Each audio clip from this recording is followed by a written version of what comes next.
Suspected drug boats heading into U.S. waters. Deadly new airstrikes reported in the Pacific. I think we're just going to kill people that are bringing drugs into our country. It started as a ghost, a phantom return on a radar screen that shouldn't have been there. For a decade, intelligence agencies whispered about a vessel that didn't exist. They called it the Jesús Malverde, named after the patron saint of narcos. The rumors described it not as a ship, but as a floating city of vice, a mobile fortress that processed billions of dollars in narcotics while drifting through the lawless blind spots of the Pacific Ocean. It was said to be too slow for a warship, too heavily armed for a freighter, and impossible to track. Until October 14, 2025. That night, the United States Navy didn't just find the ghost, they found a nightmare. And the response authorized by the commander-in-chief wasn't an arrest warrant, it was a kill order. This is the story of Operation Rain of Steel. The breakthrough came at 2200 hours, 130 miles west of Honduras, in deep international waters. A U.S. Navy P-8 Poseidon, conducting a standard maritime surveillance sweep, picked up a magnetic anomaly. Initially, the operators assumed it was a glitch. The radar cross-section was massive, roughly 600 feet long, but the vessel was moving at a staggering crawl of just 6 knots. It was running dark, no transponder, no AIS signal, no radio chatter. But it was the thermal imaging that terrified the analysts. A standard cargo ship has a heat signature concentrated at the smokestack. This vessel, however, was glowing from end to end. The thermal bloom indicated massive industrial ventilation systems venting heat from below deck, heat consistent with high-yield chemical reactors. When Task Force Trident analyzed the satellite pass, the horrifying truth was confirmed. This wasn't a ship transporting drugs, it was making them. The Jesús Malverde was a retrofitted bulk carrier, armored with scavenged naval steel. Its deck was a sprawling industrial complex, 6 active laboratories, 8 chemical reactors, and a labyrinth of cooling pipes. Intelligence estimates placed the onboard cargo at 30 tons of heroin, 42 tons of cocaine, and 20 tons of crystal meth. Total street value, $12 billion. But the P-8 sensors picked up something else, something the satellites couldn't see. High-resolution optical scans revealed the ship's darkest secret. Huddled in the cargo holds were 120 thermal signatures that didn't move like soldiers. They were chained. Civilians. Forced labor kidnapped from Central and South America, including 5 verified U.S. citizens. The floating fortress was protected by a private army of mercenaries, ex-special forces from rogue states, armed with surface-to-air missiles and heavy machine guns. The Pentagon classified the ship as a Tier 1 mobile narcotics superstructure. It was a weapon of mass destruction aimed at the veins of society, and it had to be stopped before it could vanish into the deep Pacific again. When the briefing reached the White House, the reaction was absolute. A floating industrial plant holding Americans hostage and protected by military-grade hardware was an act of war. The commander-in-chief's directive was concise. Neutralize the threat, secure the hostages, no hesitation. The operation was dubbed Rain of Steel. But unlike the clumsy drug busts of the past, this would not be a law enforcement action. This was a domain dominance military strike. By 02:12 a.m., the Pacific Theater became the stage for the most advanced coordination of manned and unmanned assets in naval history. Beneath the surface, the USS North Dakota, a Virginia-class nuclear attack submarine, moved into a hunter-killer orbit. It wasn't alone. The sub deployed a squadron of Hammerhead X unmanned underwater vehicles, UUVs. These autonomous drones are the silent assassins of the electronic spectrum, designed to sever a target's connection to the outside world. Above the clouds, 42 Spectre Hawk loitering munitions stealth suicide drones, circled in a holding pattern. Powered by AI targeting algorithms, they were programmed to identify weapon systems and communication arrays, waiting for the command to dive. And in the water, the human element. Deployed from the submarine's dry deck shelter, a combined assault force of Navy SEALs and Delta Force operators began their approach.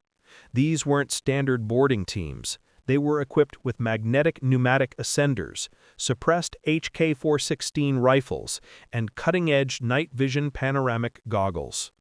The plan was a synchronized multi-domain assault designed to overwhelm the enemy's ODA loop: observe, orient, decide, act. The goal was to paralyze the cartel mercenaries before they even knew they were under attack. At 02:23 a.m., the order was given: execute. The first phase of the battle was fought in silence. The Hammerhead UUVs positioned themselves directly under the Jesús Malverde's hull. Within seconds, they unleashed a high-intensity electronic jamming barrage. On the bridge of the cartel ship, the world simply turned off. Radar screens flickered and died. GPS systems spun wildly, showing coordinates shifting from the Pacific to the Atlantic in milliseconds. Satellite phones hit dead air. The ship was trapped in an electronic cage, completely isolated from its command network in South America. Confusion spread through the mercenary ranks. They were blind, deaf, and drifting. Then came the sky. At 02:31 a.m., the Spectre Hawk drones began their terminal dives.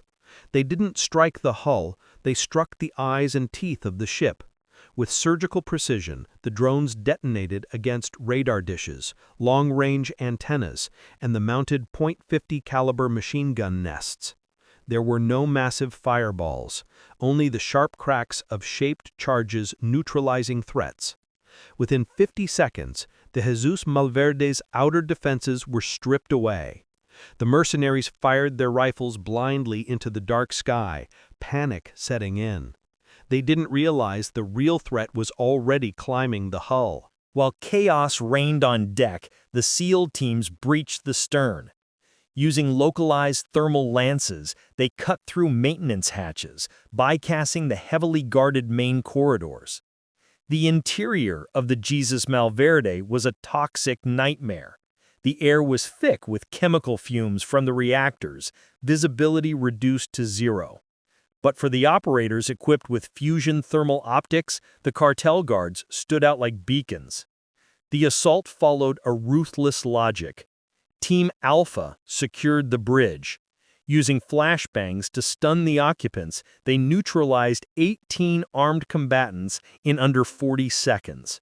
The ship's steering and throttle were locked down. Team Bravo descended into the engineering bay. This was the most dangerous sector, the weapons hold. It was rigged with improvised explosive devices, IEDs, and crates of unstable ordnance. Moving with slow, deliberate precision, EOD technicians disarmed the tripwires while operators provided cover. One wrong move would have vaporized the ship and the hostages. Team Charlie had the primary objective: the human cargo. Deep in the cargo hold, the operators found the civilians. The cartel guards were using the hostages as human shields, cowering behind the cages. But the operators trained for this exact scenario. Simultaneous, synchronized shots dropped the captors without harming a single civilian. The sound of cutting tools slicing through chains marked the end of the hostages' nightmare. 120 people, some having been held for months in darkness, were finally pulled toward the light. But the mission wasn't over. There was one final target remaining. Intelligence had identified the mastermind, a Venezuelan fugitive who had run his empire from the sea, believing international laws couldn't touch him. He attempted to flee toward a hidden escape submersible in the stern. He didn't make it. Intercepted by Team Echo, the King of the Pacific surrendered without firing a shot. Stripped of his guards, his radar, and his fortress, he was just a man in a torn suit trembling on a wet steel deck. From the moment the first jammer was activated to the final all clear, the entire operation took 9 minutes and 32 seconds. As the sun rose over the Pacific, the scope of the Jesús Malverde was fully revealed. It was a floating graveyard of ambition. Coast Guard cutters moved in to manage the humanitarian crisis. The 5 American hostages were medevaced immediately to the USS Arlington. The evidence gathered from the ship's servers revealed a web of corruption implicating officials across 3 continents, data that would fuel investigations for the next decade. The ship itself, a toxic hazard of epic proportions, was rigged with demolition charges. Rather than tow the chemical monstrosity to port, the decision was made to scuttle the vessel in deep water.